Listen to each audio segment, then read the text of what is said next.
নিঃশব্দে শহরের ঘড়ি। শহরটার নাম নিবিড়পুর। খুব সাধারণ একটা শহর, কিন্তু একটা অদ্ভুত নিয়ম সেখানে। সন্ধ্যা ৬টার পর কেউ বাইরে বের হয় না। ঘড়ির কাঁটা ছয় ছুলেই পুরো শহর নিঃশব্দ হয়ে যায়। দোকানপাট বন্ধ, রাস্তাঘাট ফাঁকা, যেন এক অদৃশ্য ভয় সবাইকে ঘরে ঢুকিয়ে দেয়।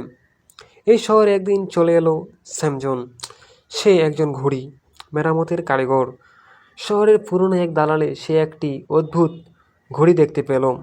ঘড়িটা চলছিল উল্টো দিকে, আর ৬টার সময় এলেই এক অজানা শব্দ হতো, কাছের মতো মসৃণ শব্দ, যেন সময় ভেঙে পড়ছে।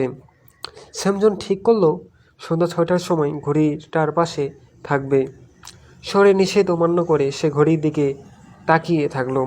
ঠিক ৬টার সময় ঘড়ির কাঁটা একসঙ্গে কাঁপতে লাগলো। ঘরের জানালা খুলে গেল, আর সময় থেমে গেল। বাইরে তাকিয়ে স্যামজন দেখলো সব মানুষ থেমে আছে হাঁটুর মাঝখানে। পাখি উড়ছে, গাছের পাতা বাতাসে স্থির, সময় জমে গেছে। তখনই সে দেখল এক ছায়ামূর্তি, যা তার দিকেই এগিয়ে আসছে। ছায়াটা বলল, তুমি ভেঙে ফেলেছ, এখন ফিরিয়ে দিতে হবে। স্যামজন বুঝল, এই শহরের ঘড়ি শুধু সময় বলে না, সময় ধরে রাখে। একটু ভুল হলেই সময় পাল্টে যেতে পারে। স্যামজন সে রাতে নিজেই ঘড়িটা খুলে আবার ঠিক করে, আবার প্রতিজ্ঞা করে, কখনো সন্ধ্যার পর সে শহরে আর বাইরে থাকবে না।